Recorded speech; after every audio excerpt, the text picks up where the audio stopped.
The morning sun cast long shadows across the Texas plains as Sam Crawford stepped out of his small wooden cabin, coffee mug in hand. The silence that greeted him was wrong. Dead wrong. For 15 years, every dawn had begun the same way, with thunder's gentle nickering from the corral, the sound of hooves pawing at the dirt, and the familiar sight of his black stallion's proud head rising above the fence rails. But today the corral stood empty. Sam's weathered hands tightened around the ceramic mug as his eyes swept across the landscape. The wooden fence post stood intact, the gate securely latched. No signs of a struggle, no broken boards, nothing that would suggest Thunder had been stolen or had forced his way out. The horse had simply vanished into the night like morning mist. "Thunder," Sam called out, his voice carrying across the rolling hills that stretched endlessly in all directions. The only response was the distant cry of a hawk circling overhead and the whisper of wind through the dry grass. Sam had found Thunder as a wild colt 12 years ago, half dead from thirst and exhaustion near Devil's Creek. The young horse had been magnificent even then, coal-black coat gleaming despite his condition, eyes that held intelligence, and fire that Sam had never seen in any animal before. It had taken months of patient work to gain the stallion's trust, offering water and oats day after day until Thunder finally allowed Sam to approach. From that moment, they had been inseparable. Thunder wasn't just transportation. He was Sam's closest companion in a life that offered little human contact. The nearest town, Millfield, was a 2-day ride east, and Sam's ranch sat in isolation among the vast Texas wilderness. Thunder understood Sam's moods, responded to the slightest touch of the reins, and had saved Sam's life more than once, warning him of rattlesnakes, finding water during droughts, and carrying him home safely through blizzards and thunderstorms. Now, as Sam walked the perimeter of his property, examining the ground for any sign of where Thunder might have gone, a cold dread settled in his chest. The horse's tracks led away from the corral in a straight line heading northwest, toward the disputed territories where Apache bands still roamed despite the government's attempts to relocate them to reservations. Sam knew the stories. Every rancher in the region had heard tales of horses stolen in the night, cattle driven off by raiders, and settlers who simply disappeared without a trace. The Apache were skilled horsemen, and Thunder would be a prize beyond measure for any warrior lucky enough to claim him. But something about the tracks troubled Sam. Thunder's hoof prints showed no signs of haste or struggle. The stride was even, purposeful, as if the horse had chosen his direction and walked away with calm determination. This wasn't the panicked flight of a stolen animal or the random wandering of a horse that had simply escaped. As the day wore on, Sam prepared for a journey he'd hoped never to make. He loaded his pack with dried beef, hardtack, and enough water for several days. His Winchester rifle went into its saddle scabbard on Dusty, his backup horse, a reliable but unremarkable bay gelding that had always lived in Thunder's shadow. The decision to follow the tracks wasn't just about retrieving stolen property. Thunder represented Sam's connection to this harsh land, his ability to survive and thrive in isolation. Without the stallion, Sam felt incomplete, as if part of his soul had been torn away and was walking somewhere ahead of him under the vast Texas sky. Before mounting Dusty, Sam stood in his cabin doorway and looked around at the life he'd built. The furniture he'd crafted by hand, the books that provided companionship during long winter nights, the photograph of his parents that sat on the mantelpiece, the only reminder of the life he'd left behind in Missouri after the war. Sam had come to Texas to escape the memories of Gettysburg and Antietam, seeking solitude in a place where a man could disappear entirely if he chose. He'd found that peace here, in the rhythm of caring for his small herd of cattle, in the simple pleasure of watching Thunder run free across the grasslands, in the satisfaction of building something with his own hands far from the civilized world that had shown him too much death and destruction. The war had changed Sam in ways that went deeper than the scar that ran from his left temple to his jaw, deeper than the slight limp that remained from the shrapnel that had torn through his leg at Bull Run. It had left him with a bone-deep weariness of conflict, a desire for peace that made him avoid towns and people whenever possible. But Thunder was worth fighting for. As Sam rode northwest, following the trail that remained clear despite a day's passage, he tried to prepare himself for what might lie ahead. The Apache were not the savage monsters that Eastern newspapers portrayed, but they were fierce protectors of their homeland and way of life. If they had taken Thunder, they would not give him up easily. The sun climbed higher, beating down mercilessly on the dry landscape. Sam pulled his hat low over his eyes and settled into the saddle for what he knew would be a long pursuit. Dusty was steady but lacked Thunder's endurance and sure footing. This journey would test both horse and rider to their limits. By midday, Sam had covered nearly 20 miles, and the tracks were still clear. Thunder's path remained unwavering, leading deeper into territory that Sam had never explored. The land here was rougher, broken by arroyos, and dotted with stunted mesquite and prickly pear cactus. It was Apache country, and Sam felt increasingly exposed as he rode across the open ground. He stopped to rest Dusty in the shade of a lone cottonwood tree, sharing water with the horse while scanning the horizon for any sign of movement. The silence was complete except for the buzz of insects and the distant call of a roadrunner. But Sam had learned during the war to trust his instincts, and something told him he was being watched. The feeling persisted as he remounted and continued following Thunder's trail. Every ridge could hide observers. Every cluster of rocks might conceal an ambush. Yet the tracks ahead of him showed that Thunder continued his steady northwestern progress without deviation or hesitation. As evening approached, Sam faced a difficult decision. The trail remained clear, but following it in darkness would be dangerous and potentially fatal. Yet every hour of delay might take Thunder further away, deeper into territory from which neither horse nor rider might ever return. Sam made camp in a small depression surrounded by low hills, building no fire despite the approaching chill of the desert night. He shared his meager rations with Dusty and settled down with his rifle across his knees to wait for dawn. Sleep came fitfully, interrupted by every sound. The scream of a hunting owl, the distant howl of coyotes, the rustle of small creatures moving through the brush. Sam had slept under the stars countless times, but never this far from home, never while following a trail that might lead to his death. The second day brought no answers, only more questions.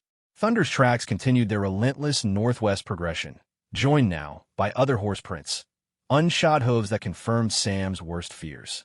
Apache riders had indeed encountered Thunder, but the pattern of tracks remained puzzling. There was no sign of struggle, no indication that Thunder had been roped or forced to change direction. The additional horse prints seemed to parallel Thunder's path rather than converge with it, as if the Apache horses were following rather than herding the black stallion. Sam's water ran low as the day progressed, and Dusty showed signs of fatigue that Thunder would never have displayed. The bay gelding was a good horse, but he lacked the spirit and endurance that made Thunder extraordinary.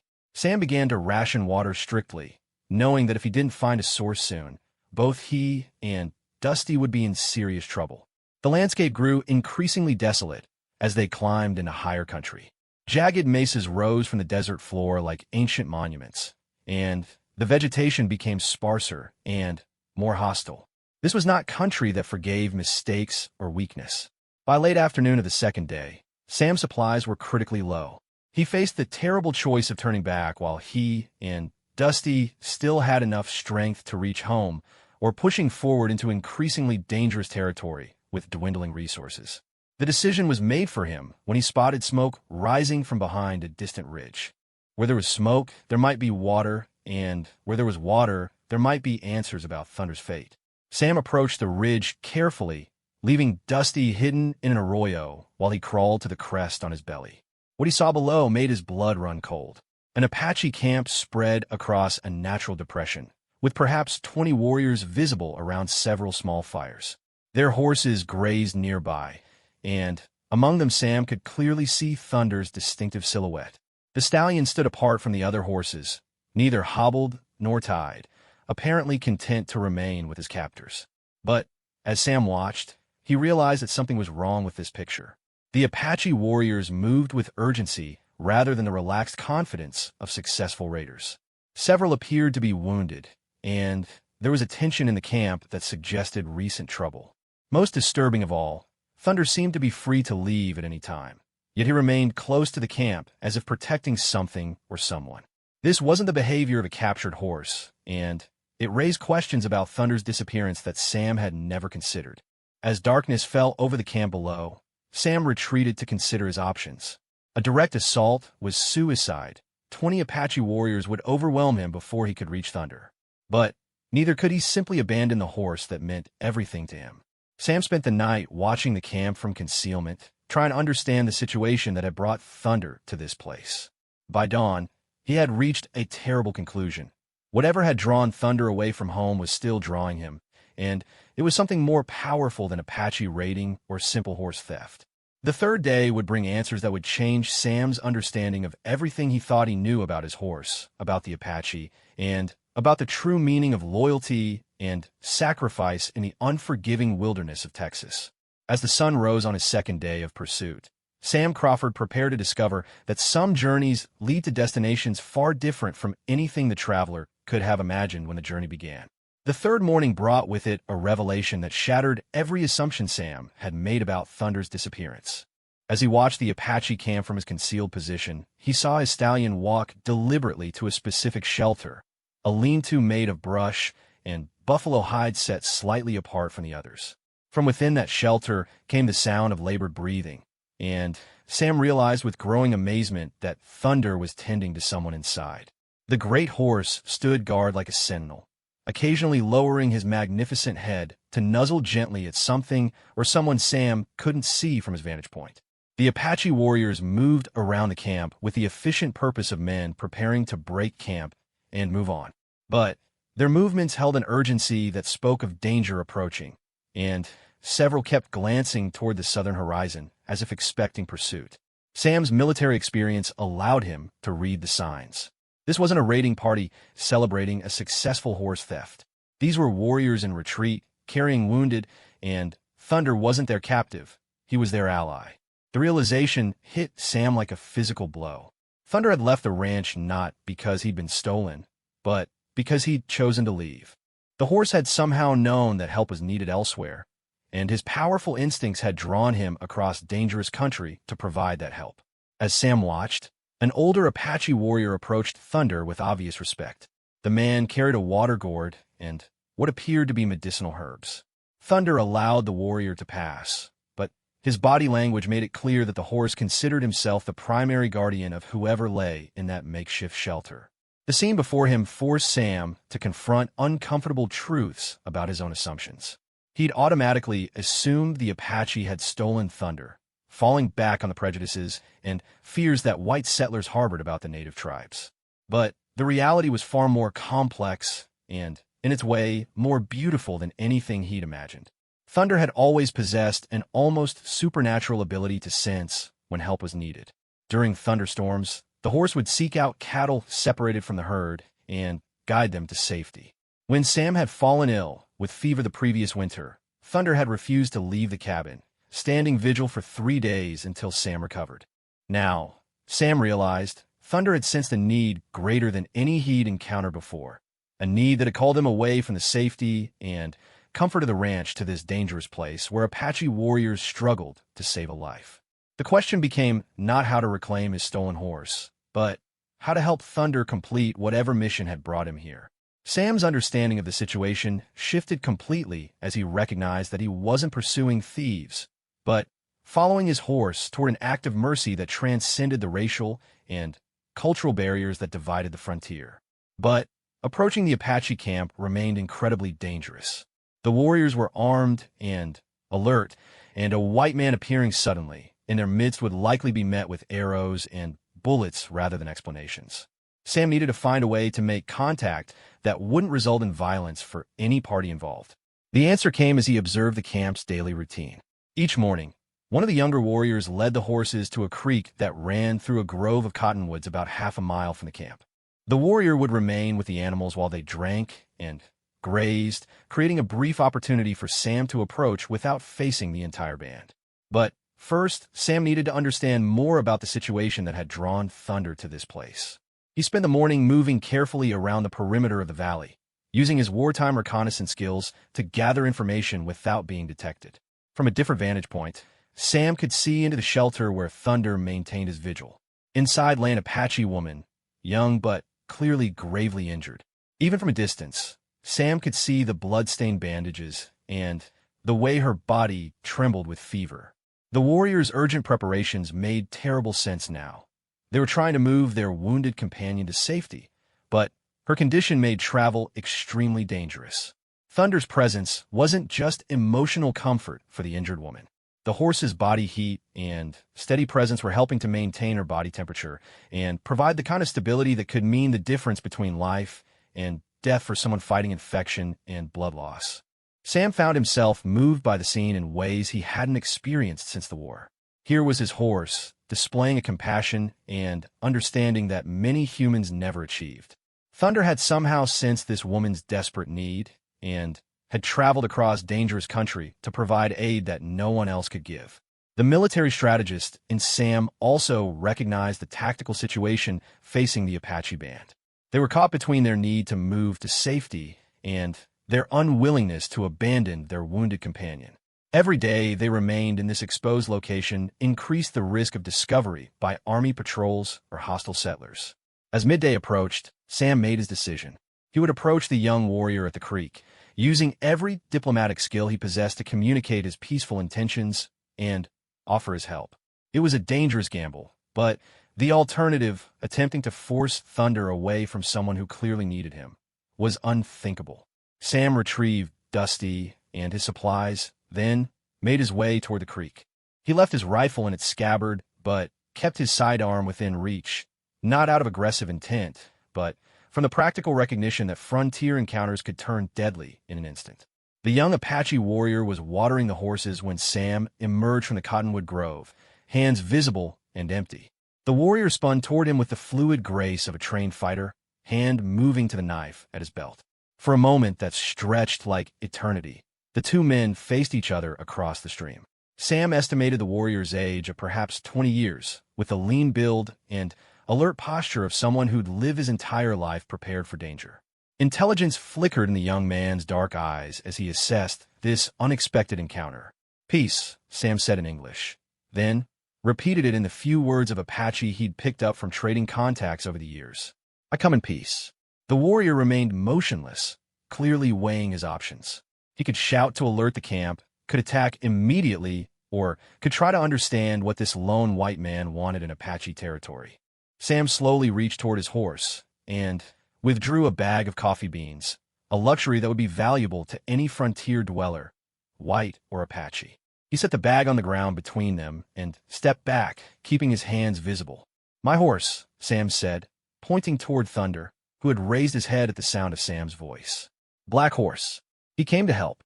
Understanding flickered in the warrior's eyes. He'd obviously wondered why the magnificent black stallion had appeared at their camp, and seemed to know exactly where he was needed most. The warrior said something in Apache, too rapid for Sam to follow, then switched to heavily accented English. "Your horse." He came for Ayanna. "Ayanna," Sam repeated, understanding that this must be the name of the wounded woman. "She's badly hurt." The warrior nodded grimly. "Soldiers came to our village. Ayanna was shot trying to protect children. We brought her here, but—" He gestured helplessly toward the camp, and Sam understood the impossible situation they faced. "I'm not a doctor," Sam said carefully, "but I've seen battle wounds. I might be able to help." The suggestion was audacious, asking an Apache warrior to trust a white stranger with the life of their wounded companion. But the young man's eyes moved to Thunder, who had left his position by Ayanna's shelter and was walking toward the creek, drawn by the sound of Sam's voice. Thunder approached without hesitation, nuzzling Sam's shoulder with the familiar greeting that had started each day for 12 years. But when Sam moved to mount, Thunder sidestepped away, then turned back toward the camp. The message was clear. Thunder wasn't leaving without completing his mission. The young warrior had watched this interaction with growing amazement. "Your horse chooses to stay." "Thunder's always known when someone needs help," Sam said, "sometimes better than I do." For several minutes, the warrior struggled with his decision. Trust meant risking not only Ayanna's life, but potentially the safety of his entire band. But Thunder's obvious bond with this white man, combined with the desperate nature of Ayanna's condition, finally tipped the balance. "I am Koena," the warrior said. "If you truly wish to help Ayanna, you must speak with our medicine man. But know this, if you bring harm to her or to any of us, your death will be neither quick nor easy." Sam nodded acceptance of these terms. He understood that he was about to enter a world completely outside his experience, where different customs and beliefs govern life and death decisions. But Thunder's obvious commitment to Ayana's welfare gave him confidence that he was making the right choice. The walk back to the Apache camp was one of the longest of Sam's life. Every step brought him closer to a confrontation with 20 warriors who had every reason to view him as an enemy. His survival depended entirely on Kohana's willingness to speak for him, and the evidence of Thunder's strange alliance with their band. As they approached the camp, warriors emerged from shelters with weapons ready. Kohana spoke rapidly in Apache, gesturing toward Sam and Thunder. Sam caught enough words to understand that Kohana was explaining Thunder's ownership and Sam's offer to help Ayana. The reaction was immediate and hostile. Several warriors stepped forward with rifles raised, shouting questions and objections that needed no translation. Sam found himself facing the very real possibility that his attempt to help would end with his death and accomplish nothing for either Thunder or Ayana. But then an older voice cut through the chaos, speaking with the authority of age and wisdom. The warriors reluctantly lowered their weapons as an elderly Apache man emerged from the largest shelter. This was clearly the medicine man, the spiritual and medical leader whose word carried ultimate weight in matters of life and death. He was perhaps 60 years old, with silver-streaked braids and eyes that seemed to see through to a man's soul. His face bore the lines of someone who had witnessed countless sorrows and joys, who had guided his people through times of peace and war. The medicine man approached Sam slowly, studying him with an intensity that was almost physical in its power. When he spoke, his English was careful but clear, marked by an accent that suggested formal education somewhere in his past. "I am Ayati. Kohana tells me you claim to know of healing." "I've treated battle wounds," Sam replied honestly. "I'm not a trained doctor, but I've seen what works and what doesn't." Nayati nodded thoughtfully. "And your horse chooses to guard Ayana rather than return home with you. Thunder's always been able to sense when help is needed. I've learned to trust his instincts." "Show me," Nayati said, leading Sam toward Ayana's shelter. What Sam saw inside the lean-to nearly broke his heart. The young Apache woman lay unconscious, her breathing shallow and labored. Her left shoulder was wrapped in blood-stained bandages, and fever flushed her face despite the cool mountain air. She couldn't have been more than 20 years old, with the delicate features and calloused hands of someone who'd worked hard but lived with joy before this tragedy struck. Thunder stood beside her, occasionally lowering his great head to breathe gently on her face. The horse's presence seemed to calm her even in unconsciousness, and Sam realized that his stallion had been providing a kind of therapy that no human medicine could duplicate. "How long has she been like this?" Sam asked. 3 days, Nayati replied. "The same 3 days your horse has been with us." The timing sent chills down Sam's spine. Thunder had left the ranch at exactly the moment Ayana had needed him most, as if some mystical connection had called him across the wilderness to provide aid that could come from no other source. Sam examined the bandages as carefully as he could without disturbing them. The bullet, still inside. "We cannot remove it without causing more bleeding than she can survive." Sam had faced this exact situation during the war. Bullet wounds that were too dangerous to treat properly in field conditions, where the choice was between certain death from blood loss or possible death from infection. He'd seen men die both ways, but he'd also seen some survive against all odds when the wound was treated correctly. "I might be able to help," he said carefully, "but I'll need supplies I don't have with me." "What do you need?" Sam began listing items. Whiskey for sterilization, clean cloth for bandages, a sharp knife, needle, and thread. To his surprise, Nayati was able to produce most of these items, evidence of the Apache's adaptation to frontier life and their knowledge of white man's medicine. "If I do this," Sam said, "there's a good chance she won't survive the operation. But without it, she has no chance at all." Nayati translated for the other warriors, and a heated discussion ensued. Sam understood that these men were being asked to trust their beloved companion's life to a complete stranger, someone who represented everything they'd been taught to fear and hate about white civilization. The debate might have continued indefinitely, but it was settled by an unexpected source. Ayana stirred in her fever sleep, and her eyes opened briefly. She saw Thunder standing beside her, and Her hand moved weakly to touch the horse's muzzle. Then, her gaze found Sam, and she spoke a single word in Apache before losing consciousness again. Whatever she'd said electrified the watching warriors. Several stepped back as if she'd pronounced a judgment from beyond the normal world. Nayadi's weathered face showed amazement, and something that might have been awe. "What did she say?" Sam asked. Nayadi was silent for a long moment. "She said protector. In our language, it means one sent by the spirits to guard and heal." The word hung in the air like smoke from a sacred fire. Sam felt the weight of responsibility settling on his shoulders, not just for Ayana's life, but for the delicate trust that was forming between two peoples who had every reason to consider each other enemies. "I'll need to prepare," he said. "This has to be done right, or we'll lose her for certain." As Sam began organizing his makeshift surgical supplies, Thunder moved closer to Ayana's side, as if the horse understood that the most dangerous part of their shared mission was about to begin. The stallion's presence seemed to promise that whatever happened next, Ayana would not face it alone. The sun was beginning its descent toward the western horizon, and Sam knew that time was running out for the wounded woman whose life now rested in his inexperienced but determined hands.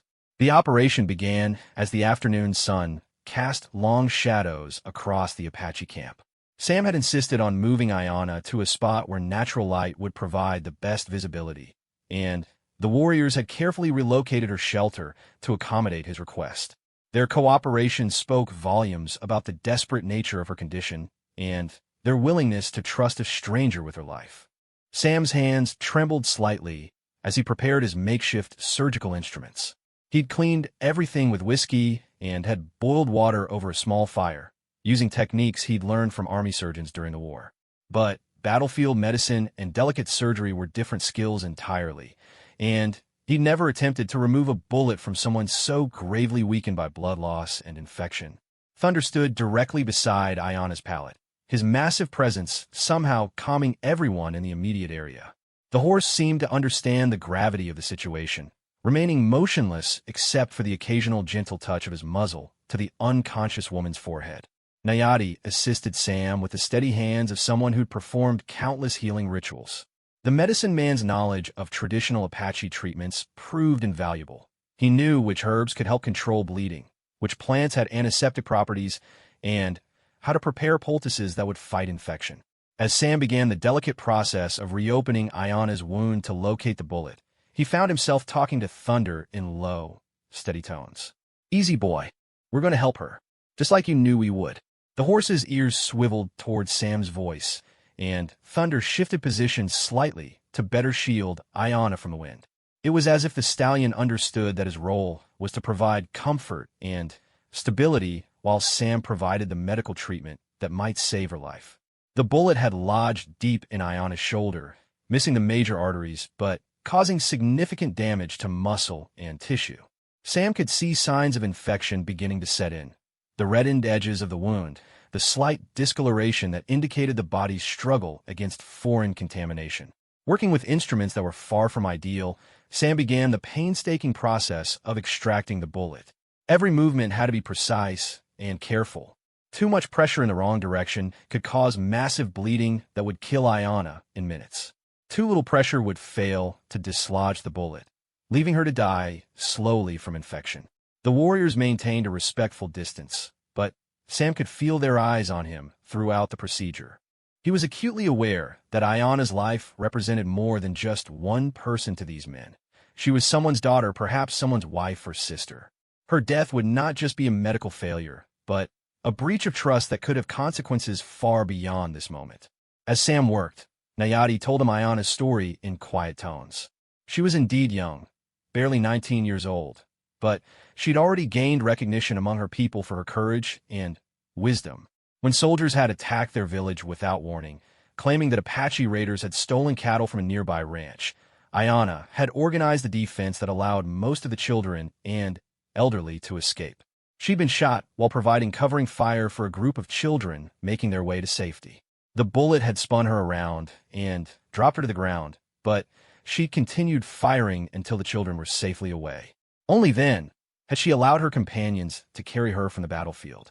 She saved 12 children that day, Nayadi said softly. The youngest was only 4 years old. Ayana made sure they all escaped before thinking of her own safety.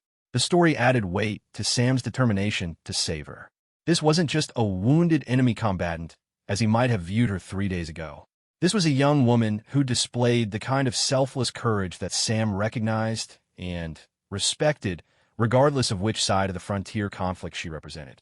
After nearly an hour of careful work, Sam finally managed to grasp the bullet with his improvised forceps. The metal fragment was larger than he'd expected, and its removal caused fresh bleeding that had to be quickly controlled. But the bullet came out cleanly, without fragmenting or causing additional tissue damage. "Got it," Sam said quietly, holding up the blood-stained piece of lead that had nearly killed Ayana. The watching warriors released a collective breath they'd been holding. Several stepped closer to see the extracted bullet, and Sam heard murmurs of approval and amazement in Apache. But the operation wasn't finished. Sam now had to clean the wound thoroughly, apply medications to prevent infection, and close the surgical site. Each step carried its own risks, and Ayana's weakened condition meant that complications could prove fatal even at this late stage. Nayati proved invaluable during the closing process. His knowledge of traditional Apache healing methods complemented Sam's battlefield medicine perfectly. Together, they created a treatment plan that combined the best of both approaches, using Sam's surgical techniques to close the wound and Nayati's herbal knowledge to fight infection and promote healing. Throughout the entire procedure, Thunder never moved from his position beside Ayana.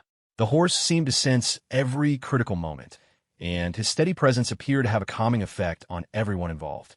When Ayana stirred briefly during the most painful part of the operation, Thunder's gentle nickering seemed to soothe her back into unconsciousness. As Sam applied the final bandages, the sun was setting behind the western mesas, painting the sky in shades of red and gold that seemed fitting for such a momentous day. The operation had taken 3 hours, and Sam's hands ached from the tension of maintaining steady precision for so long. "Now we wait," Sam said, sitting back on his heels and wiping sweat from his forehead. "The next 24 hours will tell us if the operation was successful." Nayati nodded gravely. "She is strong. If anyone can survive such trauma, it is Ayana." As night fell over the camp, the Apache warriors gradually returned to their normal routines, but Sam noticed that several always remained within sight of Ayana's shelter. These men had risked their own lives to carry her to safety, and they weren't about to abandon their vigil now. Sam had expected to be viewed with suspicion throughout the night, but instead found himself welcomed with a grudging respect that spoke to the universal recognition of one healer helping another. Warriors brought him food and water, and Nayati invited him to share space in his own shelter. But Sam chose to remain near Ayana, partly to monitor her condition, and partly because Thunder showed no inclination to leave his patient's side. The horse had found a patch of grass near her shelter and settled down for the night, but his eyes remained alert and watchful. During the long hours of darkness, Sam and Nayati took turns checking on Ayana's condition. Her breathing remained steady, and her fever seemed to be breaking, both encouraging signs that her body was beginning to recover from the trauma of surgery. It was during these quiet midnight hours that Sam learned more about the complex situation that had brought Ayana to this desperate condition. The attack on her village had been based on false information. Cattle that army officials claimed had been stolen by Apaches had actually wandered off during a storm and been found days later by the rancher's own cowboys. But the military unit had already been dispatched based on the initial report, and their commander had been under orders to make an example that would discourage future raids. The fact that no raid had actually occurred became irrelevant once shots were fired and people were killed. "It is the way of things now," Nayati said sadly. "Truth matters less than the appearance of strength. Both sides seek victory at any cost, and people like Ayana pay the price for others' hatred." Sam understood the cycle of violence that Nayati described. He'd seen it during the war, where atrocities committed by one side justified atrocities by the other, until the original causes were forgotten in the blind pursuit of revenge. But here, in this quiet camp where an Apache medicine man and a white rancher worked together to save a young woman's life, Sam glimpsed a different possibility. Thunder's mysterious journey had brought together people who might never have spoken under any other circumstances, creating a moment of cooperation that transcended racial and cultural barriers. As dawn approached, Ayana's condition continued to improve. Her fever broke completely, and when she stirred, her breathing was deeper and more regular than it had been since the operation began. Thunder seemed to sense the change in her condition. The horse rose to his feet and moved closer to her pallet, lowering his great head to breathe gently on her face. It was the same gesture Sam had seen hundreds of times when Thunder was checking on injured cattle, but in this context it carried deeper meaning. Just as the sun cleared the eastern horizon, Ayana opened her eyes fully for the first time since Sam had arrived at the camp. Her gaze focused immediately on Thunder, and she spoke softly in Apache. Nayati translated with wonder in his voice. She says the spirit horse came to her in dreams, promising that help would arrive. She thanks him for keeping his promise. Ayana then turned her attention to Sam, studying him with eyes that were weak but alert. When she spoke again, Nayati translated once more. She asked if you were the one the horse brought to heal her. Sam replied. How do you feel? Nayati translated the question, and Ayana's response brought smiles to the faces of all the warriors who had gathered to witness her awakening. She says she feels like someone who has been given a second chance at life. She wants to know how she can repay the debt she owes to you and your horse. Sam shook his head. No debt. Thunder knew you needed help, and I just followed him here. If anyone deserves thanks, it's him. The conversation was interrupted by sounds of commotion from the camp's perimeter. Warriors were pointing toward the southern horizon, where a dust cloud indicated approaching riders. Sam felt his stomach tighten as he realized that their peaceful interlude was about to end. Koana came running from the lookout position, speaking rapidly to Nayati in Apache. The medicine man's expression grew grave as he listened to the young warrior's report. Army patrol, Nayati told Sam. Perhaps 20 soldiers moving directly toward our position. They will be here within the hour. The implications hit Sam immediately. If soldiers found him in an Apache camp, his presence would be viewed as evidence of collaboration with the enemy. At best, he'd face court-martial and prison. At worst, he'd be shot as a traitor. But leaving now meant abandoning Ayana when she was still critically vulnerable. The surgery had been successful, but infection remained a serious risk, and any stress or movement could reopen her wounds. You must go, Nayati said urgently. If soldiers find you here, they will assume you are our prisoner or our ally. Either way, your life will be forfeit. Sam looked down at Ayana, whose eyes showed understanding despite her weakened condition. She spoke briefly to Nayati, who translated with obvious reluctance. She says you must save yourself. She is grateful for what you have done, but she will not have your death on her conscience. Thunder had moved to Sam's side, and for a moment Sam thought the horse was ready to leave. But instead, Thunder returned to Ayana's side and lay down beside her pallet, making his intentions unmistakably clear. He's not leaving, Sam said with amazement. Thunder's staying to protect her. The situation had become impossible. Sam couldn't abandon Thunder, but staying meant almost certain death when the army patrol arrived. The approaching dust cloud grew larger as precious minutes ticked away, and the Apache warriors began their own preparations for what might become a fighting retreat. Then, Ayana spoke again, her voice stronger despite her condition. Whatever she said caused immediate reaction among the watching warriors, and Nayati's weathered face showed surprise bordering on shock. What did she say? Sam asked. Nayati hesitated before answering. She has made a decision that will change everything. She asks if you would be willing to take her away from here, to a place where she can recover without bringing danger to her people. The request was staggering in its implications.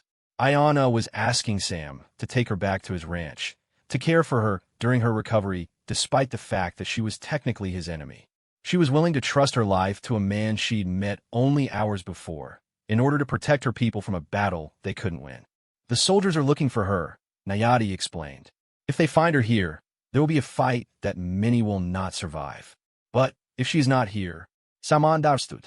Ayana was offering to sacrifice her own safety to protect her people, just as she'd sacrificed herself to save the children during the attack on her village. The dust cloud was much closer now, and decision time was running out. Sam looked at Thunder, who remained steadfastly beside Ayana's pallet, then at the young woman whose courage had already impressed him beyond measure. Can she travel? Sam asked. Not safely, but perhaps more safely than remaining here. Sam made his decision with the same instinctive certainty that had guided him through battles during the war. Help me get her on, Thunder. We're leaving now. The next few minutes passed in a blur of activity as the Apache warriors helped transfer Ayanna to Thunder's back. The horse stood absolutely motionless during the process, as if he understood that the slightest movement could injure his patient. Ayanna was barely conscious as Sam mounted behind her, supporting her against his chest while maintaining control of Thunder's reins. The arrangement was awkward and dangerous, but it was their only chance of escaping before the soldiers arrived. If we meet again, Nayati said to Sam, it will be as friends. Take care of yourself, old man, Sam replied. And thank you for trusting me with her life.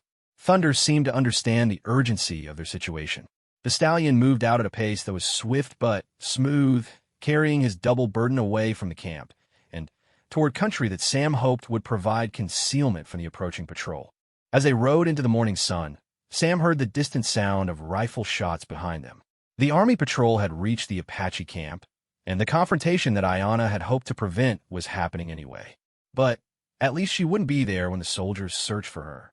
Thunder carried them steadily eastward, toward Sam's ranch, and a future that none of them could have imagined just days before. The third day of Thunder's mysterious journey was ending, but Sam realized that their real adventure was just beginning. Thunder's journey back to the ranch became a race against time and circumstance. Ayanna's condition remained precarious, and every mile of rough terrain threatened to reopen her surgical wound. Sam had fashioned a makeshift sling from his shirt to support her injured arm, but her weight against his chest made it clear that she was still desperately weak from blood loss and trauma. The routes Sam chose avoided main trails and obvious landmarks, taking them through country that would be difficult for army patrols to navigate quickly.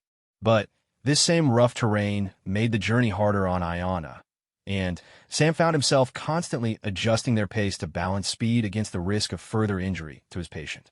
During their first rest stop, beside a hidden spring in a grove of cottonwoods, Sam got his first real opportunity to assess Ayanna's condition since leaving the Apache camp. Her face was pale, but alert, and when she spoke to him in careful English, her voice carried a strength that hadn't been there hours earlier.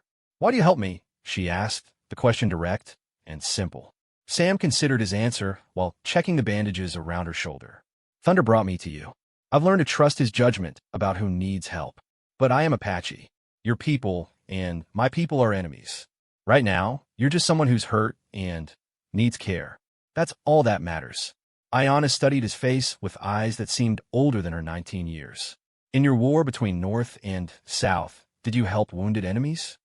The question hit closer to home than Sam expected. During the Civil War, he'd indeed treated wounded Confederate soldiers when circumstances allowed, despite orders that sometimes discouraged such humanitarian gestures.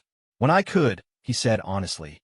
"Then you understand that some things are more important than which side of a conflict you choose." Her insight surprised Sam with its wisdom and maturity. Here was a young woman who'd been raised in a culture that had every reason to hate white settlers, yet she could still recognize common humanity across racial and cultural lines.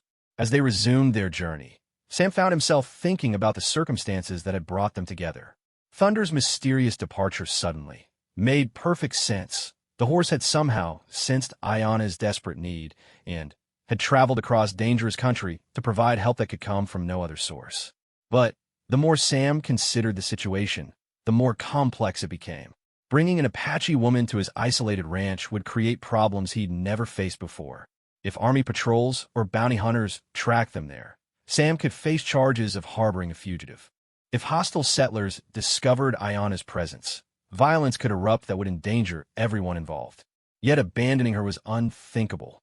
Sam had made a commitment when he'd agreed to perform the surgery that saved her life, and that commitment extended beyond the immediate medical treatment to ensuring her full recovery. Thunder seemed to share Sam's protective instincts toward their passenger. The stallion's gait remained smooth and steady despite the challenging terrain, and he frequently paused to allow Ayanna to adjust her position for greater comfort.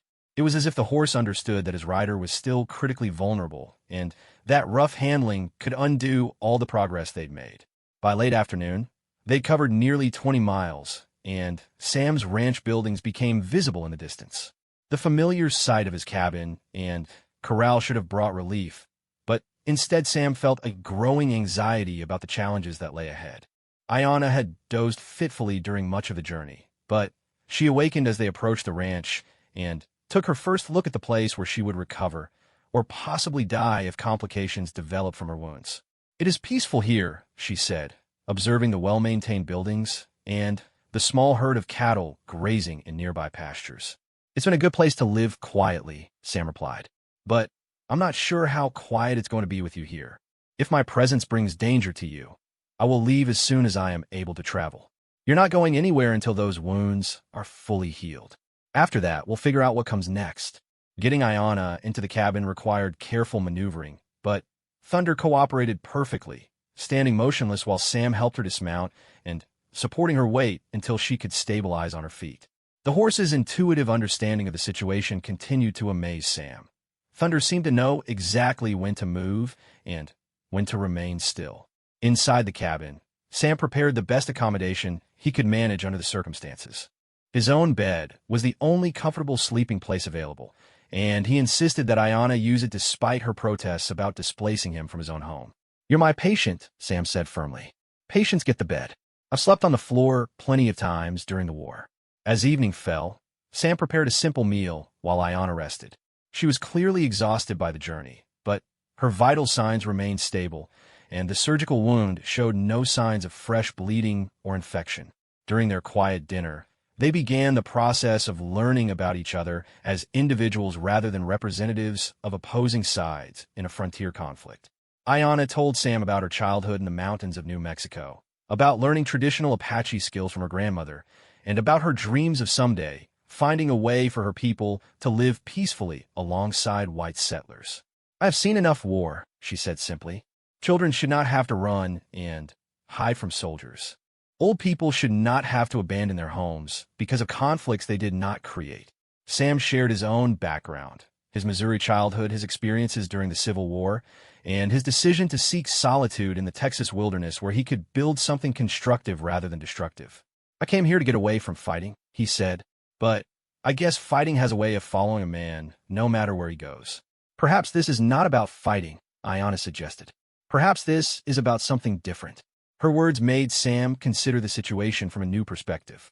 Instead of viewing Ayana's presence as a problem to be solved, he could see it as an opportunity, a chance to build a bridge between two cultures that had been trapped in cycles of violence and mistrust. But bridges required time to construct, and time was something they might not have. Sam's nearest neighbors lived more than 10 miles away, but frontier gossip traveled quickly, and news of an Apache woman living at his ranch would spread eventually.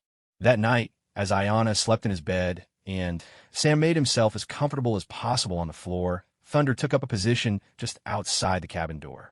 The horse's protective instincts had clearly extended to include guarding both Sam and Ayana during their vulnerable sleeping hours. Sam's sleep was fitful, interrupted by his need to check on Ayana's condition and by his concern about potential danger approaching under cover of darkness.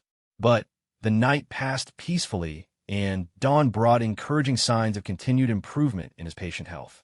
The next few days established a routine that surprised Sam with its naturalness.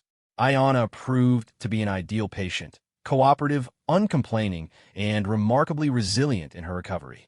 Her knowledge of traditional Apache healing methods complemented Sam's battlefield medicine, and together they developed treatments that accelerated her healing process. Thunder remained constantly near the cabin, grazing within sight of the building and alerting Sam to any approaching visitors. The horse's vigilance proved valuable when, on the fourth day, riders appeared on the horizon. Sam recognized the approaching figures as army scouts, two men whose job was to patrol the frontier looking for signs of Apache activity. Their visit could be routine reconnaissance, or it could be a specific search for Ayana. "Stay inside and keep quiet," Sam told Ayana as he prepared to meet the soldiers. "Let me handle this." The scouts were professional and polite, but their questions made it clear that they were indeed searching for something specific. They'd heard reports of Apache raiders in the area and wanted to know if Sam had seen any signs of hostile activity. "Nothing unusual," Sam replied honestly. "Been quiet out here lately. We're looking for a wounded Apache woman," one of the scouts explained. She was involved in an attack on a military patrol last week. There's a reward for information leading to her capture. Sam's expression remained neutral despite the acceleration of his pulse. Haven't seen any Apache, wounded or otherwise. The scouts accepted his statement without obvious suspicion, but they spent several minutes examining the area around the ranch buildings. Sam held his breath when one of them noticed Thunder's unusual alertness and the way the horse kept positioning himself between the soldiers and the cabin. Fine-looking horse, the scout commented. Seems a bit skittish today. Thunder's always been protective of the property, Sam said. Doesn't much like strangers. After what seemed like hours, but was probably only 20 minutes, the scouts rode away toward the south. Sam waited until they were completely out of sight before returning to the cabin, where he found Ayanna sitting up in bed with a worried expression. They were looking for me, she said. It wasn't a question. Yes, but they didn't find you, and they have no reason to come back, unless someone tells them I am here. Sam couldn't deny the accuracy of her concern. Word of her presence would eventually leak out, and when it did, their peaceful sanctuary would become a target for bounty hunters, soldiers, and possibly hostile settlers. How long before I can travel safely? Ayanna asked. Another week, maybe 2. The wound is healing well, but you're still weak from blood loss. And if soldiers return before then? Sam didn't have a good answer to that question. They were living on borrowed time, and both of them knew it. But giving up wasn't an option. Not when Ayanna's life depended on completing her recovery, and not when Thunder had invested so much effort in bringing them together. That evening, as they shared another quiet meal, Ayanna made a suggestion that surprised Sam with its boldness. Teach me to seem like a white woman, she said. If soldiers return, perhaps they will not recognize me. The idea had merit. Ayanna's features could pass for those of a Spanish or Mexican woman with the right clothing and hairstyle. Many white settlers had wives from various ethnic backgrounds, and a woman of mixed heritage wouldn't automatically attract suspicion. Over the next several days, they worked on creating a new identity for Ayanna. Sam's limited wardrobe didn't include women's clothing, but they improvised with modified men's garments that could pass casual inspection. Ayanna's natural intelligence helped her quickly learn to mimic the speech patterns and mannerisms of frontier white women she'd observed during peaceful trading encounters. The transformation was remarkable. Within a week, the fierce Apache warrior who defended children with rifle fire had become Anna Crawford, Sam's fictional cousin from New Mexico, who was recovering from injuries sustained in horse accident. The deception might not survive close scrutiny, but it provided a measure of protection that could prove crucial if unexpected visitors appeared at the ranch. Thunder seemed to approve of their efforts to protect Ayanna. The horse continued his vigilant patrol of the property, but his demeanor became more relaxed as Ayanna's health improved and the immediate danger of discovery lessened. But even as they celebrated small victories in Ayanna's recovery and their success in creating her new identity, Sam knew that their current situation couldn't last indefinitely. Eventually, they would have to make decisions about the future, decisions that would determine whether their unlikely partnership could survive in a world that had little tolerance for relationships that crossed racial and cultural boundaries. The fourth part of their story was ending, but the most challenging chapters still lay ahead. 3 weeks after Thunder's return with his precious burden, Sam Crawford found himself facing the most difficult decision of his life. Ayanna had recovered enough to travel safely. Her shoulder wound had healed cleanly, and her strength had returned to nearly normal levels. The time had come to decide what would happen next. The question hung unspoken between them as they went about their daily routines. Ayanna had become an integral part of life at the ranch, helping with cooking and household tasks despite Sam's protest that she was still his patient.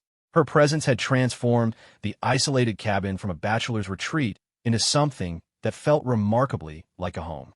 Thunder's behavior provided the clearest indication of his own preferences. The stallion had never shown any inclination to wander since returning with Ayanna, and he developed protective habits that made it clear he considered her part of his herd. When she worked in the garden Sam had helped her establish, Thunder grazed nearby. When she rested on the cabin porch in the evening, the horse positioned himself where he could watch both her and the surrounding countryside. But personal preferences couldn't override the harsh realities of frontier life. Ayanna's presence at the ranch remained a secret that grew more dangerous with each passing day. Sam's nearest neighbor, a German immigrant named Klaus Hoffman, had stopped by the previous week to borrow tools, and Sam had been forced to claim that Anna was sleeping off a fever to explain why she couldn't meet their visitor. The deception had worked, but it highlighted how precarious their situation had become. Discovery would mean disaster for both of them. Ayanna would face capture or worse, while Sam would be branded a traitor for harboring an Apache fugitive. Yet the alternative, sending Ayanna back to her people or trying to find some other safe haven, carried its own risks and heartbreak. She'd become more than just a patient Sam was treating. She'd become a friend whose courage and wisdom had enriched his understanding of the world beyond his isolated ranch. The decision point arrived on a crisp October morning when Army scouts appeared on the horizon once again. This time, there were 4 riders instead of 2, and their purposeful approach suggested something more serious than a routine patrol. "Hide in the root cellar," Sam told Ayanna as he prepared to meet the soldiers. "Whatever happens, don't come out until I give you the all-clear." The lead scout was a sergeant Sam didn't recognize, a professional soldier whose hard eyes and weathered face suggested extensive frontier experience. His questions were more detailed and aggressive than those of the previous visitors. "We've had reports of Apache raiders operating in this area," the sergeant said without preamble. "Some folks think they might have a hideout somewhere nearby." "I haven't seen any signs of raiders," Sam replied truthfully. "Been quiet out here for weeks. Mind if we take a look around your place?" Just to be thorough. The request was politely phrased, but Sam understood it wasn't really a request. Refusing to cooperate would only increase suspicion and guarantee more intensive scrutiny. "Help yourself," Sam said, hoping his voice sounded more confident than he felt. The soldiers spent nearly an hour searching the ranch buildings and surrounding area. They examined the corrals, looked through the barn, and even checked the cabin interior. One soldier commented on the presence of women's clothing items, but Sam's explanation about his visiting cousin seemed to satisfy their curiosity. But Thunder's behavior nearly exposed their secret. The stallion remained agitated throughout the search, pacing restlessly and repeatedly positioning himself near the root cellar where Ayanna was hiding. To a casual observer, the horse might simply seem protective of his territory, but Sam worried that an experienced scout might read deeper meaning into Thunder's movements. "That's some horse you've got there," the sergeant observed. "Looks like he's trying to tell us something." "Thunder's always been territorial," Sam said, moving to calm the stallion with gentle words and touches. "Doesn't like strangers poking around his home." The explanation seemed to satisfy the soldiers, who completed their search without discovering Ayanna's hiding place. But as they prepared to leave, the sergeant delivered news that changed everything. "There's a new bounty out on that Apache woman we're looking for," he said. "Command has increased the reward to $500 for information leading to her capture. That's serious money for anyone willing to cooperate with the authorities." $500 was a fortune by frontier standards, enough to buy a house and land, enough to start a new life anywhere in the country. The size of the reward indicated how desperately the army wanted to capture Ayanna, and it also meant that every drifter, bounty hunter, and desperate settler in the territory would be actively searching for her. After the soldiers departed, Sam helped Ayanna out of the root cellar where she'd spent 2 terrifying hours listening to boots walking overhead and voices discussing her capture. Her face was pale, but determined as she absorbed the implications of what they had overheard. $500, she said quietly. "They want me very badly. Bad enough to make staying here too dangerous," Sam agreed reluctantly. "We need to make plans." That evening, they faced the conversation they'd been avoiding for weeks. Ayanna's recovery was complete, but her future remained uncertain. Returning to her people would mean leading bounty hunters to their new hiding places. Staying at the ranch would eventually result in discovery and disaster for both of them. "There is another choice," Ayanna said as they sat on the cabin porch watching thunder graze in the evening light. "I could disappear entirely, become Anna Crawford permanently, and leave Ayanna buried with her old life." The suggestion was both practical and heartbreaking. Anna Crawford could travel freely, could build a new life in a distant territory where no one knew her history. But becoming Anna permanently would mean severing all connections to her people, her culture, and everything that had made her who she was. "You'd be giving up everything," Sam said. "I will be giving up one life to save another." Perhaps that is what survival requires in times like these. Sam understood the logic of her argument, but he also understood the cost. He'd made a similar choice after the Civil War, leaving behind family and friends in Missouri to build a new life in Texas isolation. The freedom had come at the price of connection and community. "There's something else to consider," Sam said carefully. If you become Anna permanently, you wouldn't have to do it alone." The words hung in the air between them, carrying implications that neither had previously voiced. Over the weeks of Ayana's recovery, their relationship had evolved far beyond that of doctor and patient or even host and guest. They'd become partners in the daily work of ranch life, companions who shared meals, and conversations that ranged from practical matters to philosophical discussions about life and purpose. "What are you suggesting?" Ayana asked, though her tone indicated she already understood. "I'm suggesting that Anna Crawford could become Anna Crawford permanently, and if she wanted, she could become Mrs. Sam Crawford as well." The proposal was unconventional in every possible way. Marriage between a white settler and an Apache woman was not just socially unacceptable. In many places, it was illegal.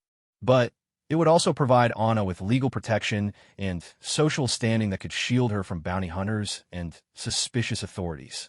"You would marry an Apache woman who is wanted by the Army?" Ayana asked. "I'd marry a remarkable woman named Anna who happens to have Apache heritage," Sam corrected. "If the Army is looking for an Apache fugitive named Ayana, they won't pay much attention to a ranch wife named Anna Crawford." Ayana was quiet for a long time, considering the magnitude of what Sam was suggesting. Marriage would provide protection, but it would also create obligations and complications that could affect both their lives forever. "And Thunder?" she asked finally. "What would Thunder think of such an arrangement?" As if summoned by the sound of his name, the stallion raised his head from grazing and approached the porch. Thunder had been the catalyst for everything that had happened. His mysterious departure, his discovery of Ayana and her desperate need, his protective vigilance during her recovery. In many ways, the horse had orchestrated their entire relationship. Thunder walked directly to where Ayana sat and gently nuzzled her shoulder, then moved to Sam and repeated the gesture. It was the same greeting the horse had given Sam every morning for 12 years, but now it included both of them equally. "I think Thunder approves," Sam said with a smile. "Then perhaps we should listen to his wisdom," Ayana replied. "He has not been wrong about anything else." The wedding took place 3 days later in the small chapel in Millfield, presided over by a minister who asked few questions about Anna Crawford's background and seemed satisfied with the simple story of a courtship that had begun when she'd come to stay with her cousin during her recovery from a riding accident. Klaus Hoffman served as witness, delighted to discover that his neighbor's mysterious cousin was now becoming his neighbor's wife. The German immigrant's own unconventional background made him sympathetic to others who didn't quite fit standard frontier patterns. The ceremony was simple but genuine when Sam and Anna, as she would now be known to the world, exchanged vows. Thunder stood outside the chapel as if he were an honored guest.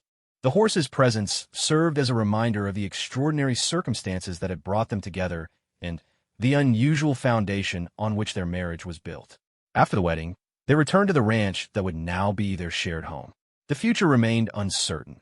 Frontier life offered no guarantees, and the world beyond their property lines still harbored dangers and prejudices that could threaten their happiness.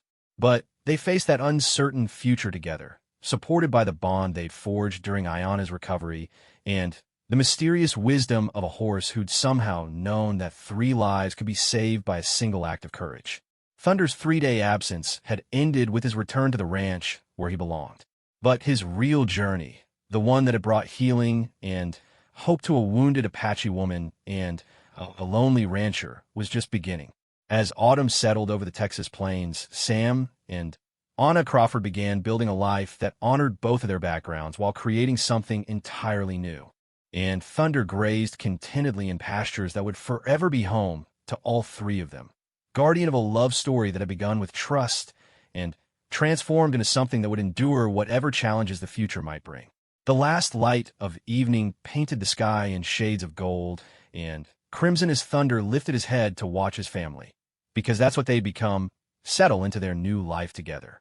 The stallion's journey had led them all to exactly where they belonged.